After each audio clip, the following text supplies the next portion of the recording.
got you into the mode of voicing Superman? Oh man, well, Superman was my favorite hero growing up, so I'm just used to sort of that barrel-chested, shoulders back, Christopher Reeve type voice from the '80s. That's my imprint for him. And Wes Gleason, our voice director, knows that I'm a big Superman junkie, and he was like, "Listen, man, just relax, just do your voice, and pretend like you're talking to your son." So that's kind of what set the tone for the film. Now, how did you prepare to get this voice acting for this movie? Well, I mean, I went back and rewatched all my original Richard Donner Superman films. I was also a big Smallville fan. But, you know, for me, the thing that's so special about this film is Superman talking to his son, I think for the first time portrayed on film. And it was really nice to have my wife, Laura, playing Lois Lane as well. So it was nice for us to bicker as parents over our son. We have a 4-year-old ourselves. But then also to feel that softer side about what it's like to make yourself available, and also very empathetic to your son when he's, you know, learning new things about himself. Now, I saw that you and Laura spoke over there. It's the first time y'all met, so I'm assuming y'all was not in the same room when y'all was recording. No, you know, unfortunately, we're still doing things a little bit on the remote side. You know, COVID is still around, and it was, I think, more of a safety protocol just to make sure that you know, everybody could be safe, but also so that you have time to work on individual performances. But when we come back in for pickups and ADR, you can hear what the other actors are doing well, so that just adds another level to it and just enhances the performance. Now, my final question for you. Do you have any very valuable Superman comics? Oh, my gosh. So I have a 9.8 Death of Superman signed by Dan Jurgens. That's my prized possession up on a bookshelf. My wife, Laura, got it for me for Christmas one year, and I knew she knew me. Yeah, that's my crown jewel. Yeah, you got to guard that for the rest of your life now. That's right. Thank you for my son. Thank you so much for your time. Thanks, man. Laura's here. Hello. How are you doing today? I'm well. How are you doing? I'm doing good. Now let's talk about the film, because I've seen you on voice acting on many different shows, and now we're back here in the DC universe. So how much does this mean to you? I love Lois Lane. I love Superman. I love this entire world. And one of my very best friends in the world plays Batman as well. So this is so near and dear, and it's an absolute privilege to be a part of it. Yes, I could tell it is, because it's premiering today. So what fans can expect? A lot of intense action sequences, really fun banter.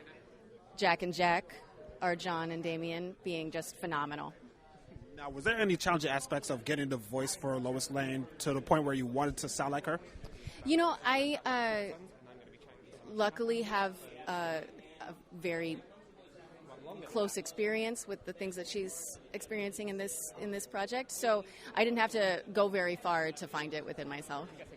My final question for you, do you own any Lois Lane comics?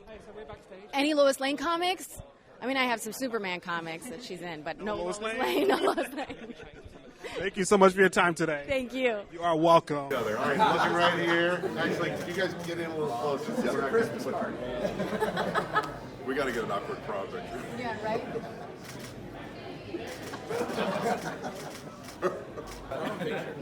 This is how we get everybody in a shot.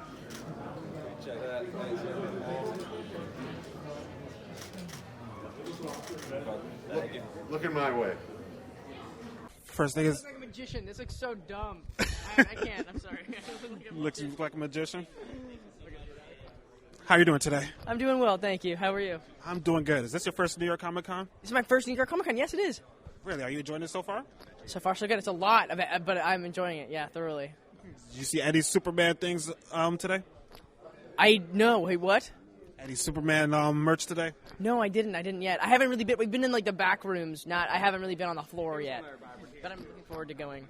Now let's talk about the film. What prepared you for this role as what we got right here? Jonathan Kent. You know, I don't know what if I didn't even really prepare. I think what happened was I got the part, and lo and behold, I just went into a session and recorded, and then I did it, and then another session afterward, and there was like 2, and it was just like a breeze, and but it went by almost too quickly because I don't know if I got enough time to register the fact that I played Superboy. It's pretty crazy. Now, have you been a fan of the DC Universe prior to getting a role? Oh, yeah. Well, I mean, it's all of this stuff. I mean, I did a movie called Shazam, and then I had, like, this insane epiphany where I was like, my dreams are coming true. I grew up loving the Justice League and all that stuff, so, manifest destiny fulfilled. Now, what fans are going to expect tonight? Since we are premiering this film tonight, a lot of people are going to be expecting a lot of good stories. Yes.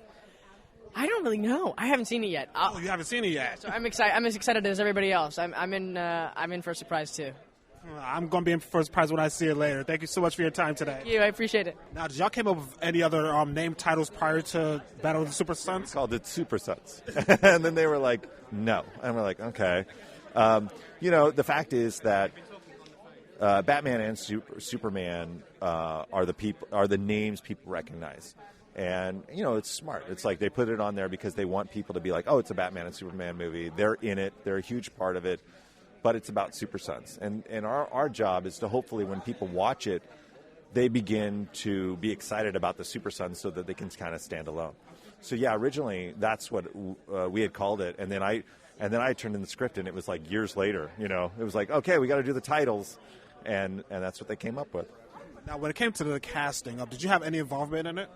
No, not really. Not entirely. The voice cast, I was pleasantly surprised. I didn't think we could get Jack Grazer at all. And he was amazing. And we had done it right at the beginning of COVID. And so no one was even allowed in like a sound booth. And so he was like in a closet, like having to record the sound. It was amazing. And then obviously, Travis and Laura are, massive. I didn't even know they were married or anything. I'm like an idiot, and I'm like, this makes it even better, But Troy Baker has been the voice of Batman in tons of projects that I've worked on. And when I know it's Troy especially, I'm just like, oh, this is in the best hands. And so I got to listen. Our voice director, Wes Gleason, we've done innumerable amounts of projects together, and he has it on lock. He knows what he needs to get. And Rick's so good at this stuff. So in a way, I didn't have any input in the voice casting, but I was there and listened to a ton of it and giving my 2 bits every once in a while. But it was great. It came out really, really well. I'm incredibly excited. Now, when it came to the sound mixing, did you have any involvement? I had no involvement, but what was great was Rick would like call me and be like, "Listen to this" or whatever. And I'm like, "This is great," So I love the fact that the professionals above me, like as a writer, I feel like there's a big part of me that's just creating a blueprint for the people that come after me, whether it's the storyboard guys who are incredible, whether it's, for Matt who's directing the storyboard guys, or for the sound mixing and the colorists and the voice director. Like, I just want to give them enough that they can do their job, and generally they do their job way better than I do. So, like, if there are any weaknesses, they make them better. They smooth over the cracks.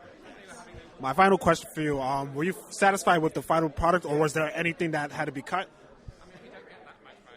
I think there was one little thing that got cut, but I like Damian doing something a little more mean to, I think, Jonathan. But generally, it's pretty much as is, and I'm really excited about the project. It's not rare, but it's like, you never know as a writer. You write it, you turn it in, and a couple of years later, it's like, oh, here, So I'm over the moon about it. I'm very excited. Thank you so much for your time today. Oh, no problem. Thank you.